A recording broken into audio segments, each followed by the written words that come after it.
नमस्तुभ्यम नमस्तुभ्यम नमाम्यहम् हेमं सौहार्द्र। हे आर्यवत राष्ट्र देश के रहने वाले मेरे हम उम्र भाइयों, नौजवान साथियों, मेरे बड़ों, मेरे गुरुजनों, आप सभी को मेरा नमस्कार है, मेरा वंदन है। स्वागत करता हूं पुनः नाड़ी वैद्य कायाकल्प के इस प्रोग्राम में। आज हमारा विषय रहेगा कि किस प्रकार से हम अपने आँखों की ज्योति को, नेत्र की ज्योति को किस प्रकार से हम पुनः उसी अवस्था में ला सकते हैं जब हम पैदा होते हैं और आँखों की ज्योति हमारी प्रबल होती है, या युवावस्था में हमारी ज्योति प्रबल होती है, पर कुछ विकारों के ग्रसित होने के कारण हमारी धीरे धीरे नेत्रों की ज्योति घट जाती है। उसको पुनः उसी अवस्था में स्थापित किस प्रकार से किया जा सकता है। हमारे शरीर में 107 प्रकार के मर्म पाए जाते हैं। आपकी जानकारी के लिए बता दूं कि मर्म स्थान जो होता है वह एक ऐसा स्थान होता है जिस पर यदि कोई बाहरी आघात लगता है या कोई विकार या कोई दोष की दृष्टि आती है, यदि वह उसको दूषित करती है तो वह शरीर में एक विशेष व्याधि और रोग की उत्पत्ति का कारण बनता है। हमारे शरीर में 107 मर्मों में से 3 मर्म ऐसे हैं जिसमें और जिनकी रक्षा करना हमारा एक अनिवार्य कर्तव्य है: हृदय, बस्ती और हमारा सिर। अब आप पूछेंगे कि सिर की इतनी महत्वता क्यों है। हमारे शास्त्रों में वर्णित है, प्राणा प्राण भरताम यत आश्रिताम सर्व इंद्रियाणि च यत उत्तम अंग अंगानाम सिर तत् अभिधीयते, कि सिर जो जहाँ पर प्राणियों के प्राण रहते हैं और सारी इंद्रियां निवास करती हैं और सबसे उत्तम अंग शरीर के जहाँ होते हैं उसी का नाम सिर कहा गया है। अब इस सिर को रोगों से, व्याधियों से किस प्रकार से दूर रखा जाए, यह हमारा एक विशेष कर्तव्य है।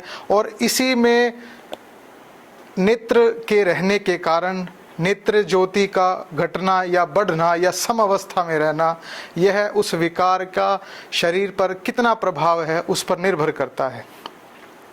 आप के बच्चों को, छोटे छोटे बच्चों को चश्मे चढ़ गए हैं या उनकी रोजाना की दिनचर्या इस प्रकार की है जिसके कारण उनकी आंखें धीरे धीरे कमज़ोर होती जा रही हैं, उनकी नेत्रों की ज्योति घट रही है, तो उसको किस प्रकार से बढ़ाया जाए।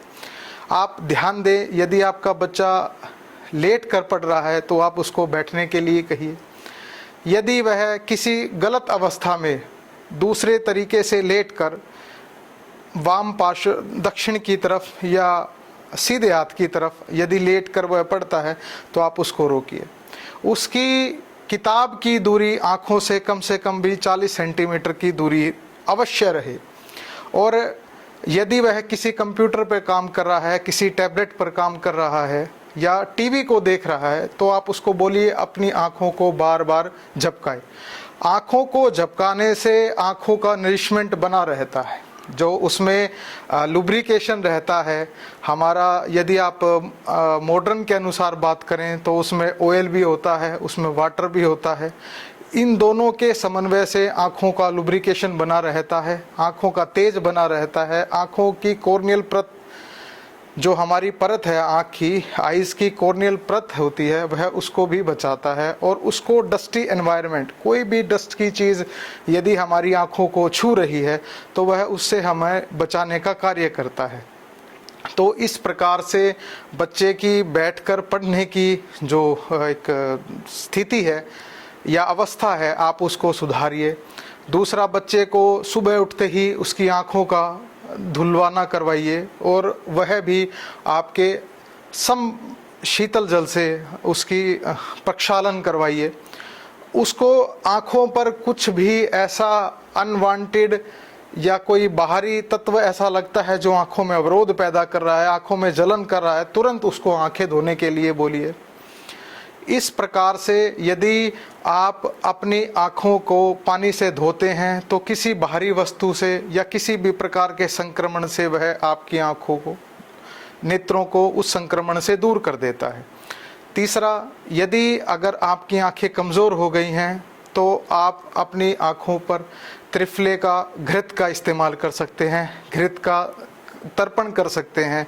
आँखों पे त्रिफला द्वारा सिद्ध घृत आप आँखों में डालकर और उसका तर्पण विधि से इस्तेमाल कर सकते हैं। और हमारे शास्त्रों में वर्णित है उष्ण अम्बु अध कायस्य परिषेको बलवः, कि उष्ण अम्बु से, गर्म पानी से यदि नाड़ से नीचे वाले अंगों का यदि आप प्रक्षालन करते हैं, उसका इस्तेमाल करते हैं, तो वह आपके बल को बढ़ाता है।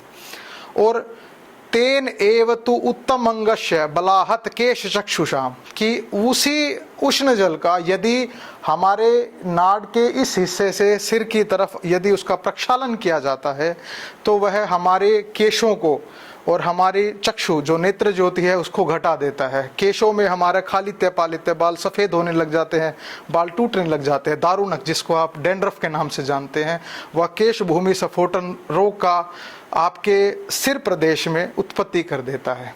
तो इस प्रकार से शास्त्रों में भी वर्णित है कि सिर प्रदेश में, कान प्रदेश में, श्रवण प्रदेश में और आपके नेत्र प्रदेश को आपको तेल से तर्पण करना विशेष आवश्यक है।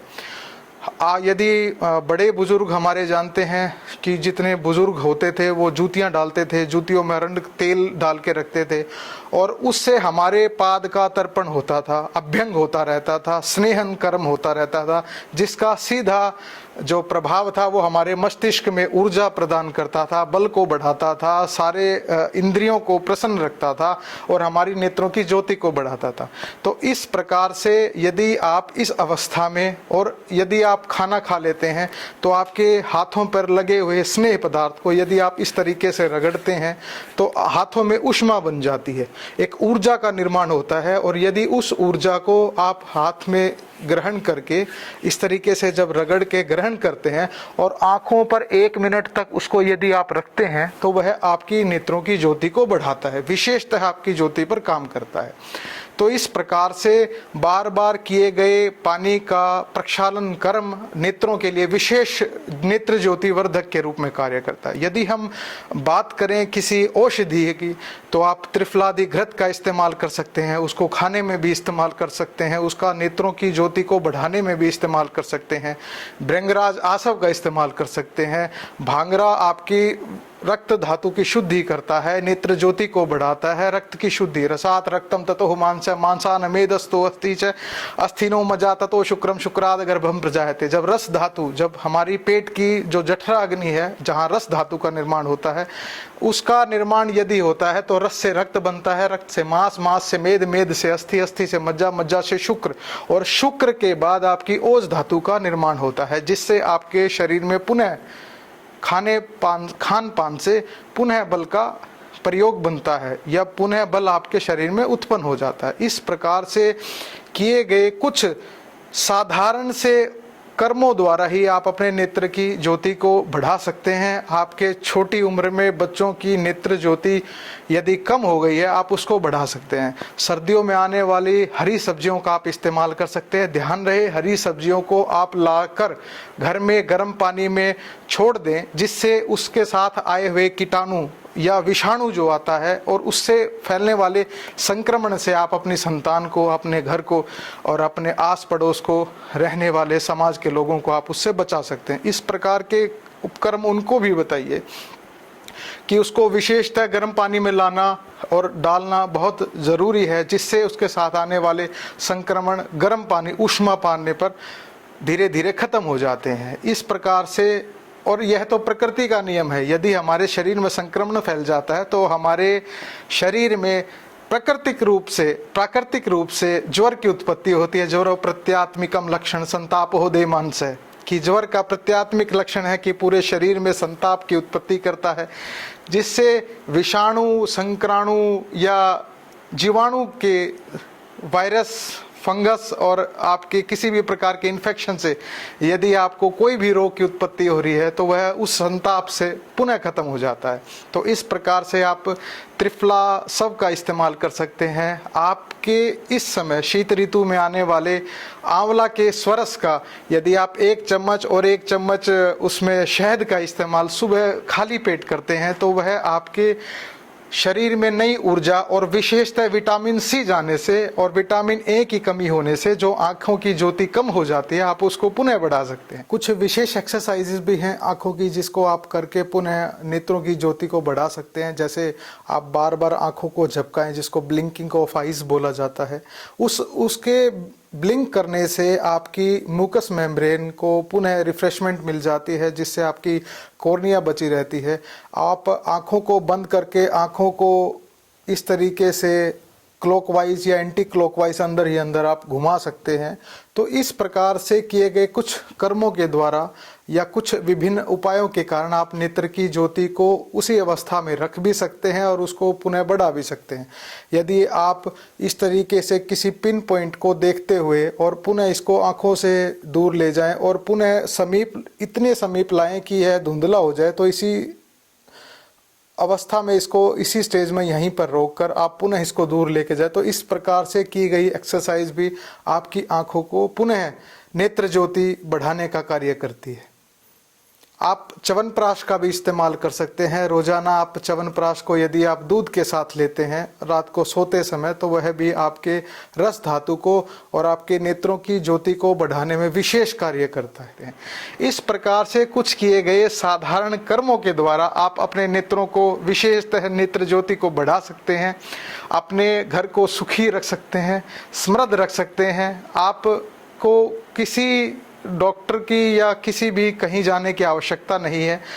घर पर मिलने वाली विशेषतः सर्वसाधारण जो औषधियां हैं वो आपको बताई जा रही हैं, जिनका पुनः इस्तेमाल करने से आप पुनः नेत्र ज्योतिवर्धक कार्यक्रम कर सकते हैं। गच्छामि पुनर्मिलनाय जा रहे हैं पुनः इन्हीं भावों के साथ। आप सुखी रहें, समृद्ध रहें, स्वस्थ रहें। जय हिंद, जय भारत।